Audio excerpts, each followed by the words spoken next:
चलिए एक और बड़ी खबर सामने आ रही है। आपको बता दें कि केजरीवाल फूकेंगे चुनावी बिगुल। केजरीवाल अभी बता दें कि चुनाव को लेकर लगातार तैयारियां जारी हैं। अब एक और बड़ी खबर सामने आ गई है। केजरीवाल फूकेंगे चुनावी बिगुल। रोजगार गारंटी रैली में युवाओं को लेकर भी कर सकते हैं बड़ा ऐलान, ऐसा कहा जा रहा है। आपको बता दें कि इस वक्त की बड़ी खबर से हम आपको रूबरू करवा रहे हैं कि अब तैयारियां जो है चुनाव को लेकर काफी ज्यादा तेज हो चुकी है।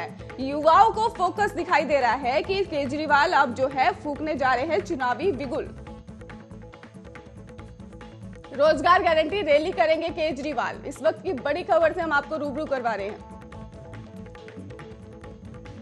युवाओं को लेकर कर सकते हैं बड़ा ऐलान। आपको बता दें कि चुनाव को लेकर लगातार तैयारियां चल रही हैं। वहीं अब चुनाव को देखते हुए अब युवाओं की तरफ फोकस किया जा रहा है। युवाओं का वोट अपनी ओर खींचने की तैयारी लगातार जारी है। रोजगार गारंटी रैली करेंगे केजरीवाल। केजरीवाल का फोकस रोजगार की तरफ दिखाई दे रहा है और युवाओं को अपनी ओर आकर्षित करने के लिए रोजगार गारंटी का ऐलान कर सकते हैं।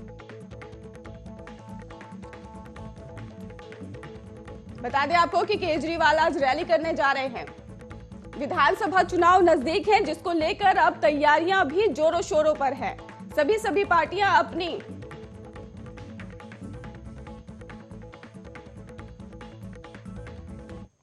चलिए खबरों की ओर रुख करते हैं। उत्तर प्रदेश में विधानसभा चुनाव को लेकर बीजेपी और सपा के बीच पोस्टर वॉर तेज होता जा रहा है।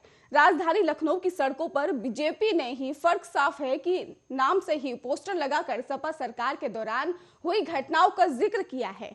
खास बात यह है कि इस पोस्टर में ही बीजेपी के निशाने पर सिर्फ समाजवादी पार्टी है।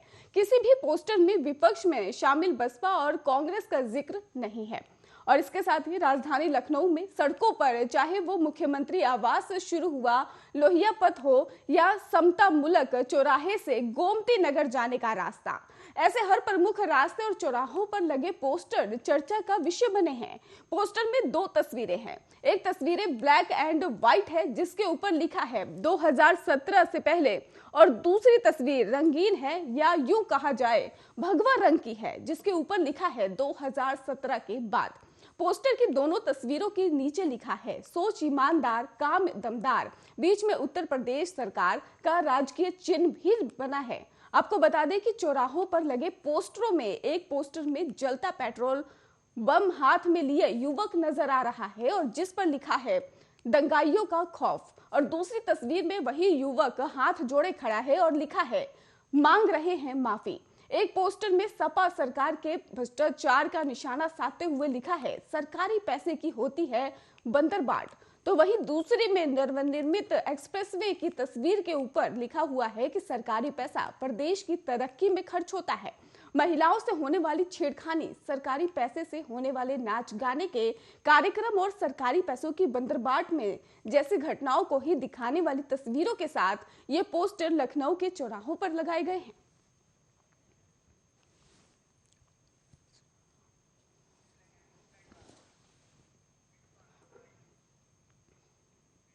स्टार ऑफ स्पिनर रहे हरभजन सिंह ने ही आपको बता दें कि हाल ही में इंटरनेशनल क्रिकेट को अलविदा कह दिया। संन्यास के बाद से ही अब हरभजन खुलकर सामने आ रहे हैं। उन्होंने सबसे पहले पूर्व कप्तान महेंद्र सिंह धोनी पर भी कुछ बड़े आरोप लगाए। हरभजन ने कहा कि उन्हें टीम से बाहर क्यों किया गया था, इसका कारण नहीं बताया गया। अब दूसरी बार में ही हरभजन ने भारतीय क्रिकेट कंट्रोल बोर्ड यानी कि बीसीसीआई के अधिकारियों पर भी आरोप लगाया है। उन्होंने कहा कि इस समय बीसीसीआई के कुछ अधिकारी नहीं चाहते थे कि मेरी टीम इंडिया में वापसी हो। तब धोनी कप्तान थे और उन्होंने भी अधिकारियों का सपोर्ट किया। यदि मेरी बायोपिक फिल्म या वेब सीरीज बनती है तो उसमें कोई एक नहीं बल्कि बहुत सारे विलन होंगे। हरभजन ने एक इंटरव्यू में कहा है कि लक हमेशा मेरे साथ रहा है और सिर्फ कुछ बाहरी तत्व ही थे जो मेरे पक्ष में नहीं थे। कह सकते हैं कि वे पूरी तरह से मेरे खिलाफ थे। इसकी वजह से थी कि मैं जिस तरह से गेंदबाजी कर रहा था और शानदार तरीके से आगे बढ़ रहा था। मैं 31 साल का था, तब तक मैं 400 विकेट ले चुका था। तब मेरे माइंड में अगले 4-5 साल और खेलने का विचार चल रहा था। यदि यह होता तो मैं 100-150 विकेट और ले सकता था।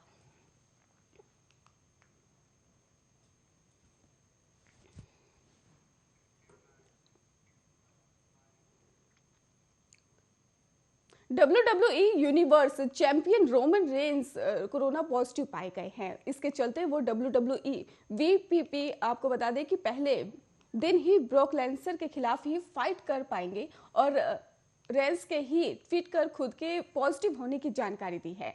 नए साल में ही रोमन रेंस और ब्रॉक लेसनर के बीच भी मुकाबले का जो लोगों का बेसब्री से इंतजार था, जिस पर अब पानी फिर गया है। WWE ने ही दोनों के बीच प्रतिद्वंदिता को ही काफी हाईलाइट किया था। रोमन रेंस के ट्वीट किया है कि मैं अपनी यूनिवर्स चैंपियनशिप को डिफेंड करने के बाद के लिए ही आज रात पर परफॉर्म करना चाहता हूं।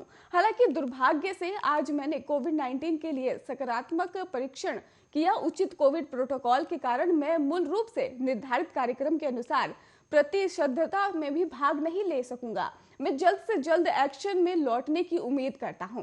रोमन रेंस ने ही कुछ दिनों पहले ही कोरोना वायरस के खतरों के बीच WWE लाइव इवेंट से ही अपना नाम वापस ले लिया था।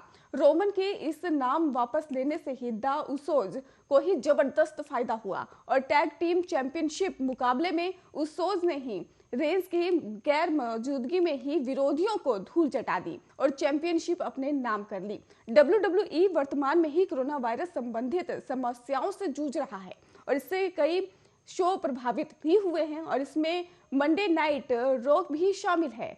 और साथ ही आपको बता दें कि सेथ रॉलिंस और बियाना ब्लेयर और बेकी लिंच और जैसी कई प्रमुख हस्तियां रेड ब्रांड के हालिया एपिसोड से बिल्कुल नदारत है।